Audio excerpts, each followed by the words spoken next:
संपर्क दीदी की शब्दशाला। प्रकाश, छायाएं एवं परावर्तन। कठिन शब्द। इस चित्र में क्या दिख रहा है बच्चों? हाँ, ये है एक जलता हुआ बल्ब। अंधेरे में या रात के समय इसके द्वारा दिए गए प्रकाश से ही हम वस्तुओं को देख पाते हैं। तो बच्चों, जो वस्तुएं स्वयं प्रकाश उत्सर्जित करती हैं, उन्हें क्या कहते हैं?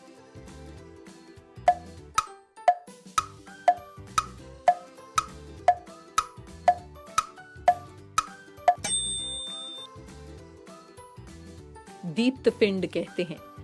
दीप्त यानी प्रकाश युक्त और पिंड यानी वस्तु। तो दीप्त पिंड यानी प्रकाश देने वाली वस्तु। दीप्त पिंड, दीप्त पिंड, दीप्त पिंड। अब देखते हैं अगला चित्र। ये है खिड़की में लगा हुआ कांच। कांच प्रकाश को अपने अंदर से होकर जाने देता है, जिससे कि उसके पार रखी वस्तुओं को बिल्कुल साफ साफ देखा जा सके।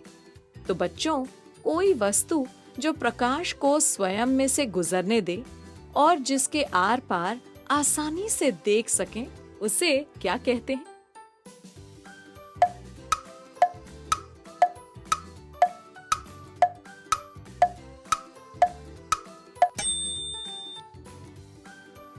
पारदर्शी कहते हैं।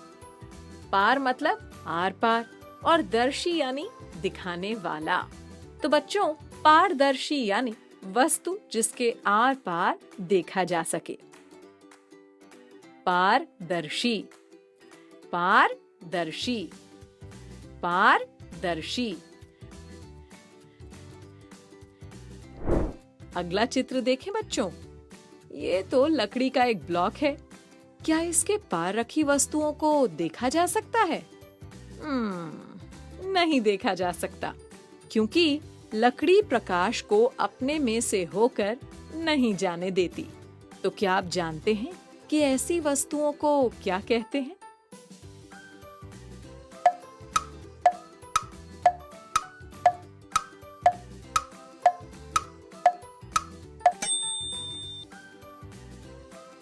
बच्चों, ऐसी वस्तुओं को अपारदर्शी कहते हैं। अपार यानी आर पार नहीं और दर्शी यानी दिखाने वाला।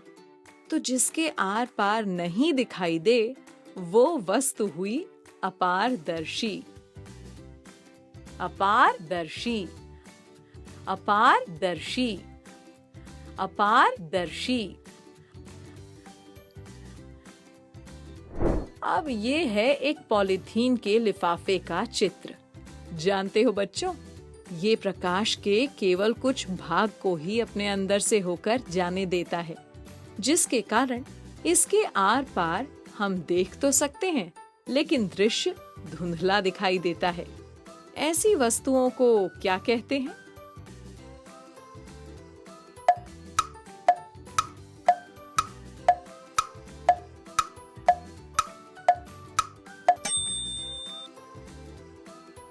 ऐसी वस्तुओं को पारभासी कहते हैं। पार मतलब आर पार और भासी मतलब आभास होना।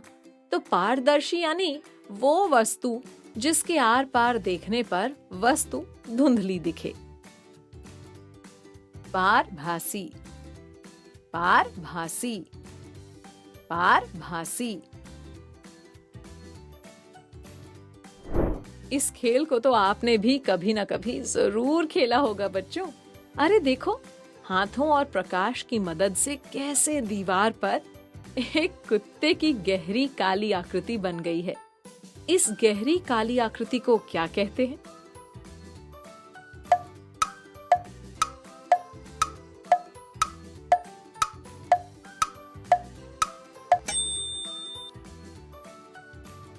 इसे छाया या परछाई कहते हैं। किसी प्रकाश स्रोत के मार्ग में किसी वस्तु के आ जाने से उसकी जो आकृति बन जाती है, उसे छाया कहते हैं। छाया, छाया, छाया।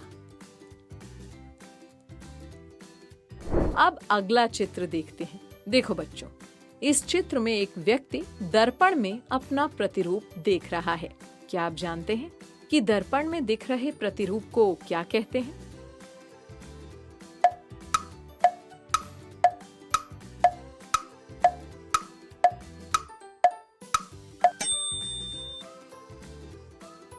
इसे प्रतिबिंब कहते हैं। प्रतिबिंब, प्रतिबिंब, प्रतिबिंब। अगला चित्र देखें। देखो बच्चों, ये एक कैमरा है जिसका उपयोग सूर्य तथा अतिदीप्त यानी अधिक प्रकाश वाली वस्तुओं के प्रतिबिंब देखने के लिए किया जाता है। क्या आप जानते हैं कि इसे क्या कहते हैं?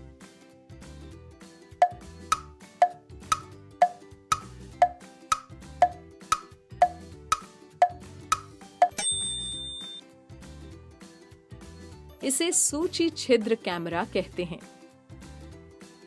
सूची छिद्र कैमरा, सूची छिद्र कैमरा, सूची छिद्र कैमरा। इस अगले चित्र में एक बच्चे द्वारा टॉर्च से दर्पण पर प्रकाश डाला गया है। दर्पण से टकराकर प्रकाश की दिशा बदल गई है और वो अन्य दिशा में खड़े बच्चे पर पड़ रहा है। तो बच्चों, जब किसी चिकनी सतह से टकराकर प्रकाश के रास्ते की दिशा बदल जाती है तो उसे क्या कहते हैं?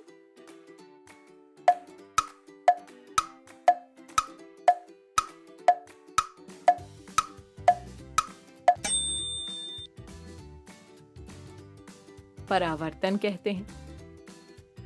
परावर्तन, परावर्तन, परावर्तन। तो ये थे इस पाठ के कठिन शब्द और उनके अर्थ। कठिन शब्दों को बार बार देखकर, सुनकर और प्रयोग करके आसानी से सीखा जा सकता है।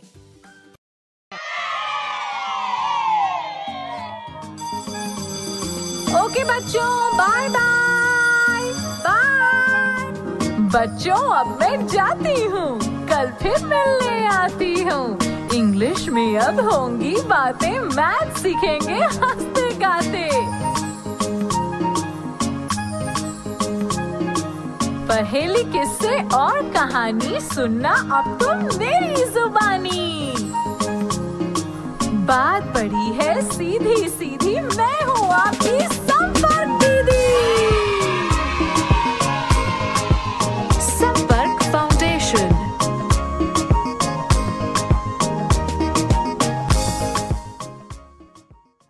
आपको ये वीडियो देखकर मजा आया ना? अगर आप इस वीडियो से संबंधित अन्य संसाधन जैसे कि अन्य वीडियो, गतिविधियां, क्विज इत्यादि देखना चाहते हैं तो अभी डाउनलोड करें संपर्क स्मार्ट शाला मोबाइल एप्लीकेशन। और हाँ, अगर आपको ये वीडियो अच्छा लगा हो तो इसे जरूर लाइक करें। और भी नए नए वीडियोस देखने के लिए सब्सक्राइब बटन पर क्लिक करना न भूलें। मिलते हैं बहुत जल्द YouTube और संपर्क स्मार्ट शाला ऐप पर।